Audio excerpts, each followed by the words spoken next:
DeFi is here to stay as an efficient path for liquidity. And I think what that ultimately should do is the people who create assets and the people who create markets should be able to kind of go direct to liquidity and go direct to a chain and spin up a market. And then users should be able to have direct access. MC Later is the president and chief operating officer of Uniswap Labs. Uniswap created the world's largest decentralized exchange and recently launched Unichain, a layer 2 blockchain to reshape how DeFi scales. What do you think about interoperability and like the number of L2 chains out there? Do you think it is fragmented, or how can we fix this? So basically, if you could just move your assets across chains more simply and in a way that sophisticated users feel is secure and unsophisticated users don't have to worry about whether it's secure, then I don't think the number of chains necessarily makes a huge difference. We just haven't gotten there yet, right? Fragmenting liquidity is an issue, it could be a problem, but I think potentially you could just see like more rational sort of migration of liquidity to like one top chain. Today's guest is MC Later, the president and chief operating officer at Uniswap Labs. We are recording this out of their very pink office. And also Uniswap is best known for creating the largest DEX, which surpassed, I believe, all-time volume of $3 trillion in May, which is a lot of money. And the labs also just recently debuted the Unichain, which is a blockchain that is related to Uniswap Labs. I'm sure she could explain it way better than I can earlier this year. I'm excited to have her on the show, and thank you for having me in your office. Thanks for being here. I'm so excited to talk to you. I feel like, it's been a long journey. And before we get into Uniswap, I have actually never looked at your LinkedIn, but I did in preparation for this episode. And I saw, you went to Brown, you went to Harvard, you worked at Goldman, BlackRock, and now Uniswap. It's a crazy journey. How did this happen? Yeah, and I started a failed company in between as well. Oh, we could talk about that. I love that. Well, I don't know. I feel so lucky to have had a really fun career, but the through line has been trying to change the financial system. My first job was as a distressed debt trader at Goldman Sachs during the financial crisis. I bet And you're busy. it was wild. It was wild. And I think that just gave me the conviction that the internet was going to change the financial system and should change the financial system in my lifetime, that it should make financial services cheaper, more accessible, more transparent. And so when I read the Bitcoin white paper in 2011, like so many people, I got crypto pilled, bought Bitcoin for the first time. And then 2011. In 2011, yeah. Still have it? No, I mean, like many people, some, like not all. I was like, why are you working if you still have I it? know. That's people always quickly respond. I think it's kind of important to mention because it's like an indicator of when you first like decided to dip a toe in crypto in a real way. But like many people back then, I sort of was excited when it tripled and sold it, and of course, bought again over the years. But yeah, I was excited about crypto's power and potential. But I was busy building businesses. I started a fintech company, shut it down after law school and business school, and then went to BlackRock to kind of like get a paycheck after being a founder and not paying myself for a while. And in my second week there, Larry Fink, who now loves Bitcoin and tokenization, shared some sort of skeptical comments about crypto with the whole company. And I felt very strongly that he was going to change his mind eventually, potentially, and also that crypto is the future. And so I started BlackRock's digital assets in 2015, built a couple different businesses for BlackRock. And when I learned about Uniswap in 2020, it was obvious to me that Uniswap was like a totally new paradigm and primitive for finance. And so it was not hard at all to kind of leave and come here to what was at the time 10 people. And yes, it was really, it was totally different, but also very similar in some ways. Right. Well, we'll talk about that because that's wild. And I feel like now Uniswap's a massive company, Uniswap Labs. But BlackRock 2015 is when you created that division. Well, I have to say massive company, it's kind of all relative. We're still 150 people. 150 is big too. And so it is big, and it's especially big in crypto because you can do so much with not many people at all, right? But you're right, we kind of expanded into lots of different products and the chain and everything like that. But yeah, no, in 2015, I was working. What's that like? It was so much fun. I mean, basically, I think Larry shared this view that at the time was like the standard finance leader view that like Bitcoin was risky, but blockchain had potential. And I just wrote a little memo to my team explaining how and why I disagreed with that and thought the potential for BlackRock specifically, but also broadly of crypto and Bitcoin were. And to their credit, they invited this like random 30-year-old at the time person to come present to the executive committee at the firm and share like what could be done. And so from that spun up like a lab that built some proofs of concept. We built some early smart contract applications on top of Ethereum. I brought like Balaji Srinivasan and Joe Lubin, people like that, to come to BlackRock and talk about crypto. And it was just too early. 2015, 2016, it was hard to even get like an Ethereum developer environment set up for a regulated financial services company. So I did that for about 6 months, and then I moved on to other things. I moved on to the overall fintech strategy and growth for BlackRock, and I then sort of started and was the COO of the digital wealth management business, and then I did sustainable investing and climate tech business that I started and ran. So I did a bunch of different businesses that were all kind of new trends in fintech. Right. To take a trend, figure out what build by partner path the company should take, scale teams from 0 to hundreds of people, 0 to millions in revenue. But I was still kind of babysitting crypto along the way. Came back. Yeah, exactly. So then we hired Robbie Metchnick, who now leads digital assets there, and he has done an amazing job of bringing it into this next chapter. Yeah. But in 2020 is when we started to see DeFi primitives, right? It's when we started to see DeFi summer. totally. Yeah. And crypto from 2011 to 2020, there weren't as many real applications, right? A lot of the work was in infrastructure and driving L1 adoption, different consensus mechanisms, getting people to buy Bitcoin, consumer, and at the time, in 2015 especially, there was a lot of like institutional adoption of Bitcoin efforts that didn't go that far.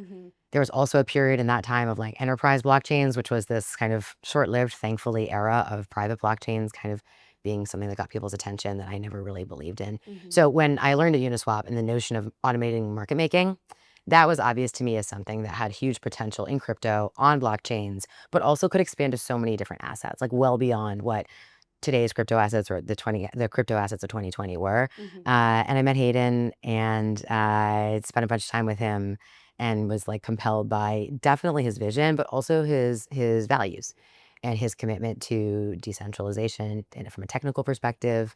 And so it was really easy and obvious to me that this would be an adventure. And when I joined the company in 2021, it took me a while to kind of get to know him. It took like 6 months for me to kind of get to know him and kind of also figure out whether or not you should leave. Yeah. well, mostly just extricate myself from a business that I started and was running at at BlackRock that I wanted to like leave in good hands and have succeed. It still exists.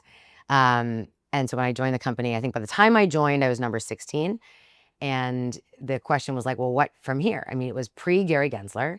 He'd been appointed, but we didn't all know what his beliefs were. We didn't know what he was about to do. Exactly. Maybe some people saw it coming, but like it wasn't explicit. And so when I joined, there was a real open question of like, does this organization go in the direction of being like a research organization, could be funded by the DAO, or building equity value and building products? And I was like really open-minded about what the path should hold. I just really believed that we needed to drive adoption of AMMs, and also that Uniswap as like a symbol and sort of signifier of what was possible in crypto was important to protect. And was the DEX around at that point? Yes. So the protocol, Hayden created the protocol in 2018. He did V1. So it was about 3 years in. Yeah. Yeah, exactly. So V1 of Uniswap protocol was just Ether to ERC20. V2 was ERC20 to ERC20. V3 launched right when I joined. So I joined, I'd sort of signed to join right before V3 launched. And that was where you could concentrate liquidity. Right. And that made Uniswap specifically like so much more competitive and like liquidity depth and like capital efficiency relative to centralized exchanges. So that was a big step forward. So that existed and that was about to take off. And that was my first week. I was like watching the TVL and V3 tick up basically. Yeah. I think on the front of the BlackRock story, the fact that you said 2015, it was too early for institutions to get in, or, they were trying to, and then they kind of like maybe said, okay, maybe not now. Why do you think they're in now? Well, like a bunch of reasons. Great point. I think it's you like got time? Yeah. I think we have time, right? Right. Yeah, I think there's, I think that for any like established incumbent player, there's like an initial skeptical reaction to a lot of new things, right? So some of it's just the test of time, the stuff is still here, it has utility, and then people want it. So I think it's kind of 3 things I would say that are specific to right now. I think one is this acceptance that public blockchains are the path and the way. I think there was an initial reaction to crypto where big players were trying to control it and they wanted to have walled gardens. And there's now a broad acceptance that like that is not possible. You will not get the best innovation that way. You will not have the benefits of interoperability, all the stuff that those of us in crypto like care so deeply about. So I think that that's a big shift that happened over the last 4 years, 3 years maybe. The second that's obvious right now is the signal that like regulatory clarity is coming, but at least there's not the same level of hostility. Last 4 years, if you were building anything on a blockchain, literally just building on a blockchain, right? You were at risk of getting sued Right. without any grounding in the law. And that had a real chilling effect. And it's just like a headache if you're not doing this full time. And if you're doing it full time, it's like a real cost that you have to bear. Yeah. And I think the third reason is that people want it. Like now there's more demand for Bitcoin than ever from all kinds of buyers. And so whether they're like thinking themselves as investors or, in a professional sense or not. Yeah. So I think that the institutional demand is growing. And then the last thing I'll say is that the technology's gotten faster and cheaper. So for blockchains to be kind of competitive for trading strategies, you need to have assets that people want to buy, trading strategies you can execute that have some alpha, but also the core infrastructure needed to get a little easier to use and a little bit more efficient. And a lot of that stuff's happened through the last couple of bear markets. Yeah, I also feel like it was like one domino had to fall, and then everyone else was like, "Wait, I want to get in. I want to get in." And we're seeing that now with like stable coins and everything. Everyone wants to get a stable coin playbook, or they want to create their own, or create their own chain, right? I want to talk about Uniswap's Unichain. Yes. What was the idea behind it? It's been up for a number of months now. How has it been? Yeah, well, it's done great. It's been up for 4 months, and it's the number 4 L2 on Ethereum by TVL, That's huge. which is great. So the top three have been around. Number one is Base. They've been around for about 3 years, and then Arbitrum, and then Optimism, and then Unichain. So I think that's pretty good, strong adoption. I think we're pretty proud of that initially. Why do we do it? We had some ideas. So Uniswap is the protocol is the most used application on top of Ethereum. And we had a bunch of thoughts and ideas about how the Ethereum scaling roadmap could take into account the like most common use case, which has been AMMs and trading. So there are a handful of things in Unichain, sort of faster block times that are coming, and some optimizations for LPs, basically like solving value leakage for users, whether they're liquidity providers or whether they're traders. So we had some sort of technical ideas that we wanted to express, and then also believe that this L2 scaling model of having many different chains that could be interoperable would be the path for Ethereum. I know there's a lot of skepticism about that right now, and I think we're seeing like the trade-offs of that. But ultimately, I think the sort of analogy that like you can think of block space as somewhat analogous to server space, and you might want to not have generalized block space where you're using block space on a given chain, whether it's mainnet or an L2 for any and all things, was something that we were like thinking a lot about. It felt like we wanted to have an L2 that was like dedicated to swapping and to liquidity. So I think Unichain is emerging as hopefully a home for liquidity, but it's an interesting time. Like I'm welcome all the debates about like the right path to scale Ethereum, because it is important that I think the Ethereum community like think about what we've learned so far, where to go from here. How do you think about interoperability and like the number of L2 chains out there? Do you think it is fragmented, or what's fixing it, I guess, is kind of another thing that you probably look at, or how can we fix this? Yeah.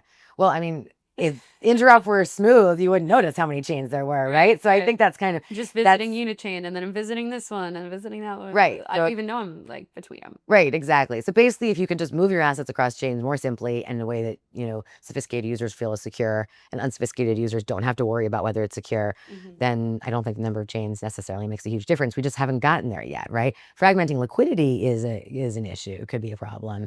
But I think potentially you could just see like more rational sort of migration of liquidity to like a couple, or maybe hopefully one top chain. So, I think right now we feel the friction, right? Right now, every time I onboard somebody to like the Uniswap mobile wallet who's new to crypto, they're like, wait, what is, What do? why are there 5 different USDCs? Like, why are there, It's so true, though. Like, yeah, totally. I feel like when people come in with fresh eyes, it makes you realize like, oh shoot, this is silly, because like when we're in it, we're like, oh, I do this and then I do that, and then it's like I've done like 5 steps already.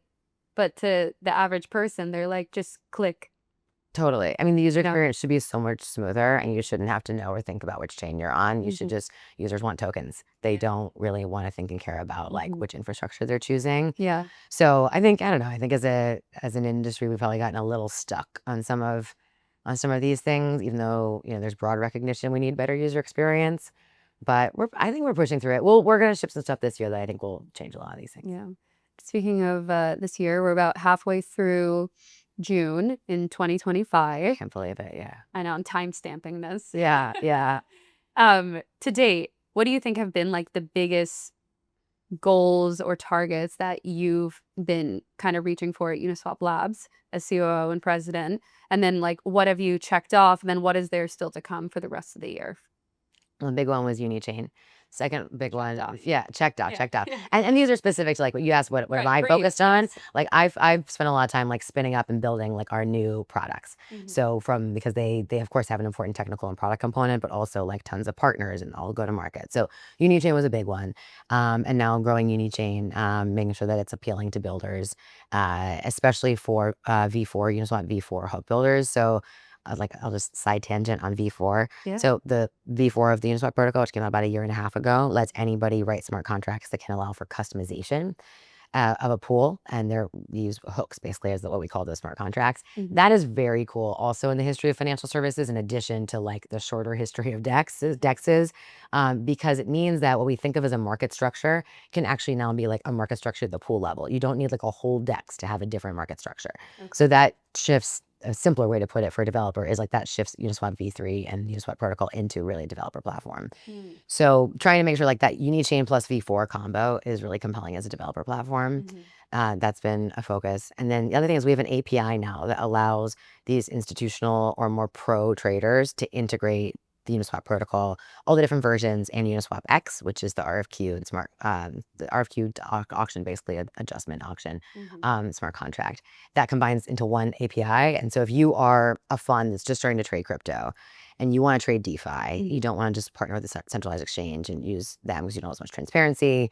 It's more expensive. Then you integrate our API. So like I spent a lot of time growing that because especially what we were just talking about, because there's so much more demand for that. And they can integrate it in-house. So it's like in their own platform, technology, whatever it is. Right. So a lot of these like funds that are coming to crypto, either they're dedicated crypto funds or they are nudish to crypto, they will use a partner like a Talos or a Fireblocks. They'll use some kind of like wallet provider that helps them like manage their workflow. And we're integrating with people like that, as well as like wallets and centralized exchanges. So those have been two big areas of focus because they really have completed this like Uniswap as a full stack. So when people talk about Uniswap as a DEX, they think about just the protocol piece. But for the DEX to be accessible and usable to that many different users, we had to build out the application layer, our website, wallet, and now this like API layer for more pro and institutional users, and then Unichain kind of optimize the infrastructure and make it cheaper for traders. There's a lot of other pieces to it, essentially. Yeah, there's a lot of pieces, but it's all just a stack. It's like all just the full stack. It's all like, together. Verticals. Yeah, exactly. Yeah, exactly. So they sound like different pieces, but I think that like mid now or end of this year, they might not feel like different products. It should just feel like you're just using Uniswap. You just get the API. Yeah, exactly. Or if you're a consumer, use the wallet. Yes. For the funds and institutions, I imagine you have a lot of conversations with these different organizations, people, etc. What do they want to do with this technology? Well, if they're trading crypto, they want to make money. And so, right? And they want to understand how they translate the way they think about trading from non-DeFi markets, even if they trade crypto. Trading with centralized exchanges is different from DeFi, right? DeFi transactions are not reversible. They have a lot more information at their disposal, but also like sometimes less hand-holding. So a lot of what I've spent time on is just sort of thinking about how to translate the benefits of DeFi, which is, I mean, the Uniswap protocol has greater liquidity depth than centralized exchanges in a bunch of different trading pairs. There's more assets you can trade. There's transparency about how much liquidity. Like those are really powerful differences, especially in the context of like trading broadly. Like often you don't know the depth of liquidity in what you're trading. So translating that and kind of helping like users understand that has been a big part of what I spend time on. We still also do lots, we still also build consumer products. And there's a lot of innovation also happening on the protocol. But given everything we talked about in my background, some of what I focused on is like getting new assets and new users. And the new assets part is important too. So there's been a lot of focus on like token launching and liquidity bootstrapping from other apps and other companies, Solana and Ethereum based. And so hopefully there'll be more assets now coming on chain. Because I think that for crypto to reach the level of impact and potential that like I hope for, we need more assets on chain that are like appealing, useful, right? To people who aren't just sophisticated traders. Yeah. Do you think Uniswap would ever connect with like the Solana virtual machine and Move virtual machine and like these other ecosystems beyond Ethereum? Yeah, I think we're totally open to that if that's what users want and need. But we've had enough to do to just like ensure that we're to ensure that we're innovating on like we're not the only team that has innovated on the protocol. Like V4 of the protocol had a couple dozen developers who contributed to it. But we still have an important role in that. So like there's been plenty to do to like help make sure the protocol keeps innovating and developing and then also building these products. But users, just we were talking about before, users shouldn't have to think about an L2. Probably increasingly, users probably don't want to think about even like which L1. Yeah, 100%. Yeah. When it comes to centralized exchanges versus decentralized exchanges, I find that if I were to get someone who's not in crypto at all into crypto, they would probably go the centralized route first, right? Do you think that's a fair statement? You're like, Yeah, hate well, that. why? Why would they do that? Just because like they're like, oh, can I download it on my phone? Oh, here's like, Coinbase, for example, or Gemini or Kraken, whatever, like you introduce someone, I would say stateside to, or Binance. And then maybe you would get them to eventually get a wallet, and then they would go to the decentralized world. Yeah, but they don't have to. Like, and they So should be able to. Yeah, so you can download Mm-hmm. DeFi wallets on your phone, right? Right. And so part of what I heard what you say, Mhm. which I don't disagree with, but I think it's Yeah. like you can break it down. It's brand recognition. People just know the centralized exchange brands better, especially in the U.S. Because they've been around longer and they have more mind share Yeah. and they've spent a lot on marketing. But if part of the benefit of crypto is custodying your assets, like to me, that's one of the most powerful innovations. Self-custody is massive, right? They can own Self-custody, it, right. yeah, you can own it yourself. You can hold your assets yourself. Like that is disruptive in a positive sense to the banking model. It is empowering for consumers and for like professionals. So if it depends why you're buying crypto. If you're buying crypto and that doesn't bother you, you're comfortable trusting a centralized exchange. You're comfortable trusting that, the government's not going to seize your assets or whatever. Maybe self-custody doesn't feel immediately. Yeah, exactly. Right. Yeah. Right. Like maybe self-custody doesn't feel immediately apparent, but I feel like in an increasingly unstable world, like more and more people are going to be compelled by the idea that like they own and hold their assets themselves. So, but then what's the friction in the user experience? Like you can download Uniswap wallet and onboard in 10 seconds. So you still have to store a private key, but we and others are launching embedded wallets that will allow you to use passkeys, so it feels more like synchronous with your Right. Google Android experience or your iCloud experience. So I don't think that that's the right starting point. Basically, like centralized exchanges are more expensive and you have less control, so you're kind of losing some of the core benefits of crypto. So do you see the path forward as like people don't even go to the centralized exchanges, they just go straight to decentralized exchanges and wallets and everything? I mean, I think that we have a big brand uphill battle for that to happen. Like I understand that people just know, they just know these other brands. And then those companies like Coinbase and others are doing a lot to now have better self-custody products. And then the self-custody, like storing your private key and how you onboard in self-custody needs to feel a little bit more intuitive.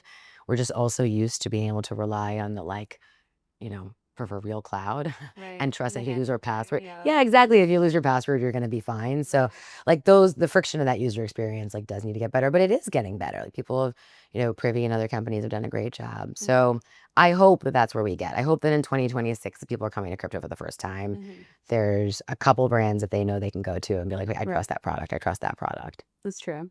I do have people sign up for wallets. Like if that's the route they want to go, my friends who like want to, trade meme coins or whatever. Yeah. They're like, what's this? I'll be like, okay, here's how you do it, but don't come back to me later when Right. you're unhappy with how it went, Right. or I do think like the educational component is super important. Because like I have to sit down and show them, like you joked before about the 4 different USDCs on different chains. It's like you want to make sure you get this one and you buy it correctly, and then you send it to this wallet, and like Totally. if I could just like click, buy, send. Totally. I know. Well, it can be very Mhm. awkward onboarding people and you're like, oh, and then you have to buy stuff to like even transfer anything Yeah. because of gas fees. So, Right. like those points of friction, like abstracting the chains, reducing gas fees or having gas be like basically zero for a couple cents, simplifying the self-custody. Like these are the UX points of friction that we're all working on, that we're working on, like other companies are working on too. But I hope they go away. And then what you said, and making sure people understand the flip side of their agency, like the flip side of self-custody and agency is that like you are responsible, right? So Yeah. that is a little bit different from how we're used to interacting with customer products. We actually have an amazing customer support team. Sometimes people are like, you have a customer support team? Yeah, I'm surprised. Not because of Uniswap. I'm just saying, like, I feel like a lot of crypto is like you're off on your own. Yeah. Yeah. So Well, you still are ultimately responsible, right? We can't help you if you they lose can your talk to you. but they can talk to us. And I think that goes a long way to your point on education. Our customer support team gets back within about 2 to 4 hours, which is like so much shorter than most of crypto. Yeah, like Personally sending an email and experienced. waiting. I have multiple accounts that I just don't even touch because I'm so sick of the multi-day interaction with customer experience and a lot of platforms. So I don't know. I think it's gonna get better, and I'm hopeful that this the benefits of having more agency and more empowerment is gonna make a lot more sense to people. Yeah. So your team decentralized exchanges, not centralized exchanges. Centralized exchange they played an important role. They played a really important role in getting us here. But yeah, to me, especially coming from where I told you I got inspired to change the financial system through the internet and its power and potential starting during the financial crisis. So to me, a decentralized exchange that is transparent, where you can see liquidity, that is permissionless, those are the powerful transformative effects. So yeah, I'm totally team DeFi, but that's not because I begrudge centralized exchanges, so yeah, exactly. But that's part of, that's the most powerful potential and impact in my mind that that what we think of as crypto markets today can have. How do you think about privacy? Because Yeah. transparency is super important, and I agree. But then I feel like some people are like, I don't want anyone knowing what Yeah, I'm doing. totally, Especially totally. major institutions that are moving tons of money. Yeah. Well, I think privacy, and then the other side of that, sort of being identity, how there's just enough clarity on identity for either sophisticated enterprises that want to have multiple different accounts, or for countries that are going to care about sanctions and the sort of what you need to operate in the United States. You do have to comply with sanctions, blocking and everything like that. So I think that having enough privacy that users don't feel like their every move is being tracked. I mean, none of us want our credit card statements transparent and visible on a blockchain, right? It's even if you have nothing to hide, you're kind of oh, I don't know. So I'm kind of why did I buy those shoes? You know what I mean? It's not everyone needs to know that. But I think that there's a lot of stuff happening in both privacy and identity now. That's not stuff that Uniswap Labs works on. But everything from innovation in ZK passports, to more privacy preserving L1s. I mean, all of that stuff is very important. I think for blockchains to get even broader adoption as a serious alternative. Yeah. You're very tapped into the DeFi side of things. How would you describe the state of it today from, let's say, 2021, when you really first started working in it 4 years ago, to now? I think there's been a lot of ups and downs for the whole industry, but I actually see the road ahead pretty clearly. But I'm curious for you, where are we today, and then where do you see it going? Oh, what do you think? I want to hear what you think the road ahead that's clear to you is. I think there's going to be a lot of institutional adoption. I think the regulatory clarity that we're going to get is going to make for a bigger explosion on the market structure side, but then also with stable coins. Before we started recording, or while we were, I can't even remember, I was joking about how everyone wants to launch a stable coin or have a plan and get into it. So I do think the adoption for that will be pretty significant and pretty fast. And the on-chain economy will grow, bringing U.S. markets to the whole global side. I do think the tokenization and real world assets will be a big market because people want to tap into the liquidity that's here. So that's my take. What's yours? Yeah. Well, I feel like this is a moment in DeFi that I've been waiting for 10 years. And so it's pretty exciting. I think all the things that you mentioned, I think are present in all possibilities. I agree. But just the fact that there's now a broad recognition that DeFi is for serious assets, serious trading, I think is a huge endorsement of the technology. Yeah, and that was the dream and the potential that brought me to Uniswap, that I hoped was possible. And I'm also really proud that we stayed in the U.S. despite persecution because it was part of why we did that was a belief that we were on the right side of history. That I really believe that if you're pursuing something that's in the benefit of users, it's more user aligned, then that ultimately, even if you end up in front of a judge, you'll win because Actually, the fact that you said this, because I remember this, we talked years ago, and I said, how do you kind of, advise other projects, and not to interrupt you, but I said, how do you kind of advise them and think about building in the US? And he said, you have to be able to go in front of a judge Yeah. and tell them why this should exist. And it should be an honest and truthful purpose. I think you Yeah. said it better than that. Do you remember this? I believe this, so I'm not You're like, you have to surprised. go in Yeah. front of a judge and explain why it should matter. Yeah. And And if you can't explain why it matters, yeah. Right. And why it's in the interest of the ultimate user, right? Yes. Because like that is what financial regulation is ultimately to protect and to preserve alignment.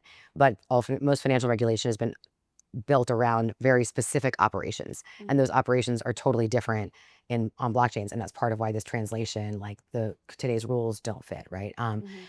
But thankfully we never had to go before a judge. This company was not sued by the SEC. Yeah. And so thankfully that never had to happen. But in the moments when it felt like we were like Uniswap was being misunderstood or DeFi was being attacked or perceived as like dangerous and not a positive development, like part of what just kind of was always giving me conviction and the ability to recruit a team and hopefully motivate people to work on it is the belief that like ultimately that it's in the interest of users that these can be better markets, they can be more transparent markets, they can be more efficient and effective markets, and that's exactly that. I think that's probably what I said to you a couple of those You said years it way ago. better now than I did.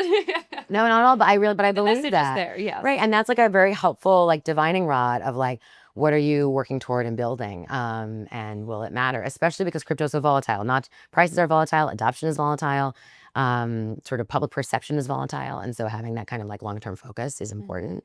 And for me, that's a like incredibly motivating thing to work on in my lifetime because it is like a system level potential change. But it can be expressed through the experience of building a small company or a small team and new products. Yeah. So I love that.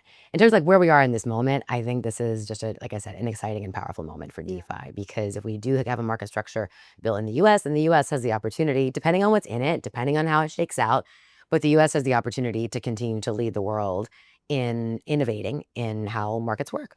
And if that doesn't happen, then I think we'll still see adoption all over the world, right? The rest of the world is not necessarily waiting. So I actually worked in mobile money in 2011, which was basically sending money. Yeah, it was, I know it sounds so Like pre-Venmo. Exactly. It sounds so archaic now. But if you think about it, as we all started to use mobile phones and smartphones around like 2010, 2011, right? Or 2008, Around that time. 2008, 2011, right? Yeah. There was a lot of mobile adoption in parts of the world that like didn't have banking infrastructure, that didn't have like actual financial services serving a lot of people. So you would think that the US leading in mobile adoption would have been the leader in the ability to send payments on your phone, but not really actually. It actually took off much more in East Africa. So there was an app called M-Pesa that was part of the telco company in Kenya that allowed people to send money, text money back and forth using SMS. These weren't even really smartphones.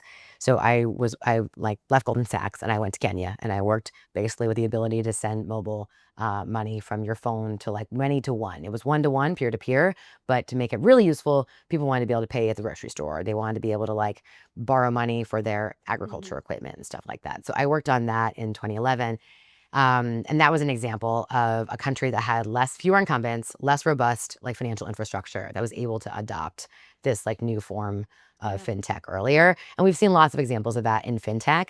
And it's possible, I think, if we don't have broader adoption in the US and sort of market structure clarity in the US, the worst case scenario is this just continues to get, is that crypto and DeFi just continue to get adoption in other countries, right? Which we've seen. Yeah, which we've seen. Historically. Exactly, where like users want access to different kinds of assets, right? You see that happening now with even like tokenization of equities that a lot of different teams are putting forward. They're tapping into the fact that if you live in certain countries, you don't have a dollar-denominated bank account, you don't have a brokerage account that allows you to buy US stocks. And so they're betting that those users will want to buy something that tracks a stock that they otherwise may not be able to buy. So that kind of like global demand is just part of the benefit of what instantly global markets offer.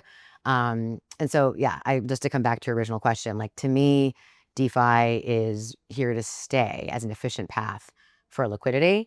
And I think what that ultimately should do is the people who create assets and the people who create markets, whether they are small teams that want to launch a token because it suits what they're trying to build, or whether they are sophisticated players like a BlackRock, that those creators of assets should be able to kind of go direct to liquidity and go direct to a chain, spin up a market. And then users should be able to have direct access. And you cut out, right? This is what we've all been talking about for years. You start to cut out all these different take rates in between.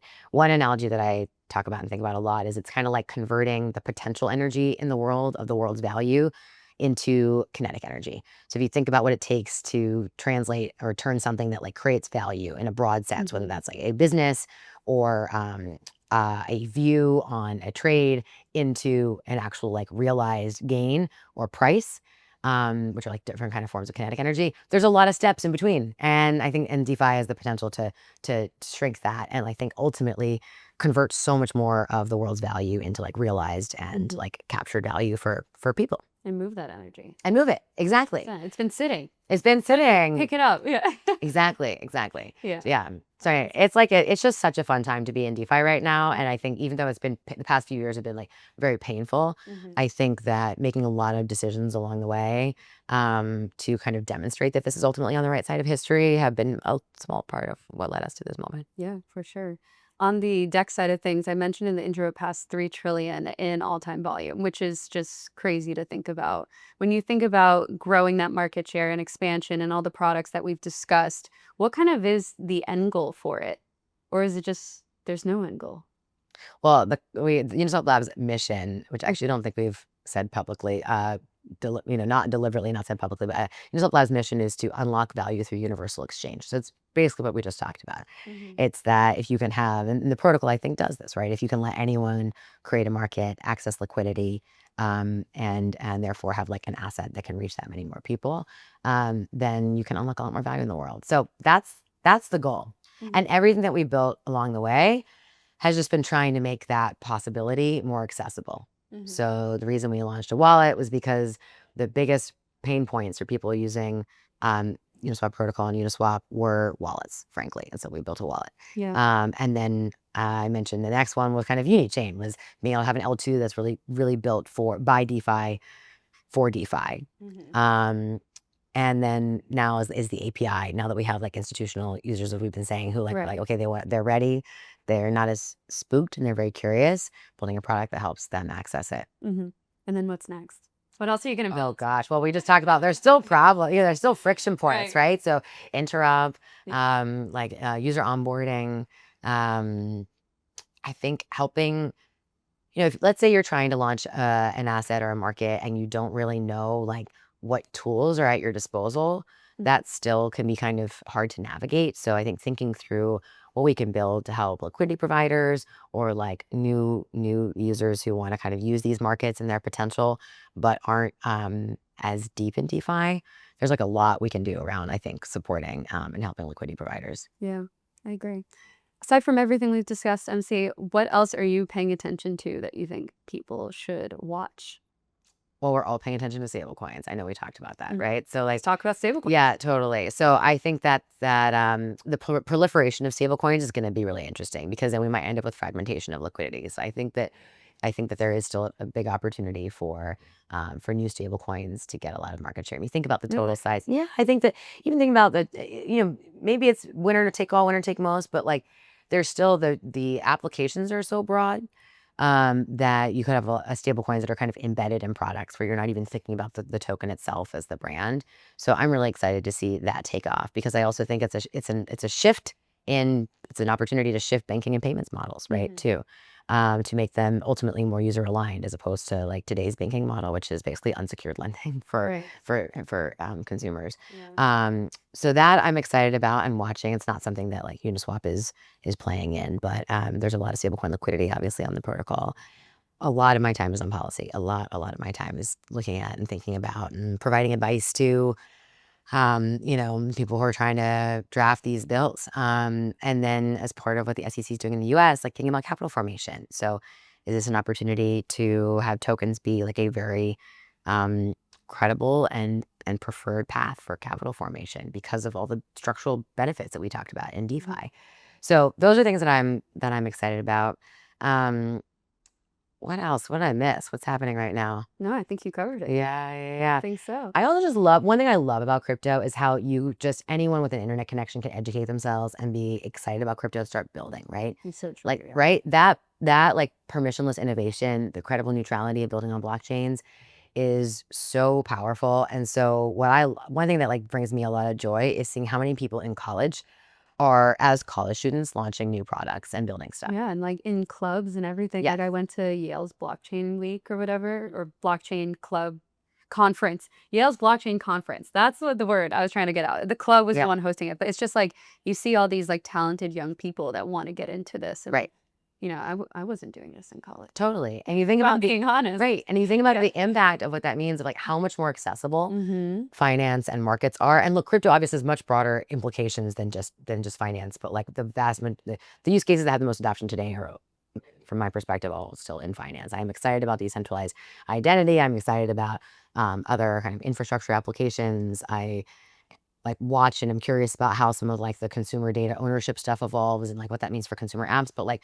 my passion is changing like the financial system.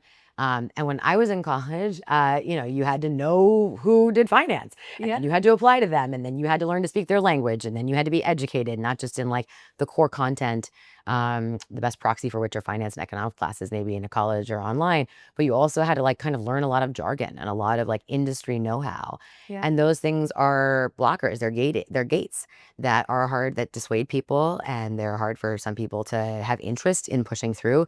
But if getting into markets and thinking about how you can innovate in markets really just takes listening to podcasts and, like reading code on the internet and then tinkering yourself, like that, I think just unlocks so much more human potential. Yeah. So I'm excited for that. And I think the past few years maybe were a little bit scary. Like there still was a little bit of a risk factor, because at least in the US and that had like a cascading effect or negative halo effect. In other countries, like you kind of had to be nervous you might get in trouble. Yeah. And Times are changing. times are changing. Yeah, which is amazing. Last thing, MC, you've been in the space for a while. I always like to ask my guests if you could leave us with a piece of advice, something that you've carried with you throughout your time in this space. Well, the most important thing that's carried with me is that this is on the right side. DeFi is on the right side of history, and it's exciting to be part of. So that's not advice. okay. That's a statement. Okay, is that a But we'll take statement? it. Yeah. Okay. No, I can think of other advice. Yeah. I mean, gosh, my Or best be on the advice. side of history would be the advice. No, I think to like ask. I think the advice would be to like keep asking your like in making decisions like, is this aligned? And a simpler, like a more product oriented way to say that is like, does this serve users? Like, what does this serve for users, right?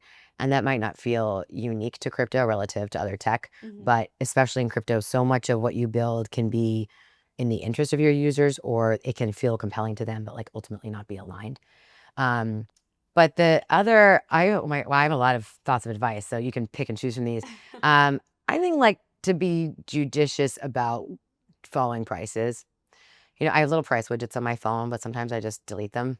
I know, like I don't want to be notified right now. Yes. Right? It's like it's so volatile that Yeah. I think that to just kind of preserve your mental health and like stay focused on what you're building and not get distracted, like limiting crypto Twitter time and limiting the attention that you pay to prices, I think is really helpful. And I think that especially if you're building a company, I think that's a very important part of a company's culture, because you then need to have the stability in a team that people aren't like getting distracted and they aren't kind of like getting concerned. So, and then in company building, I think, and this is, I think also really important in company building, being kind of thoughtful about your runway and also about sustainability, because that also gives people the sense that you're on a multi-year journey, right? That like this is worth investing in, not just for like a quick hit, and like an exciting fast launch. So great advice. yeah. Amazing. Well, MC, thank you so much. And thank you again for having me in. Thanks for being here.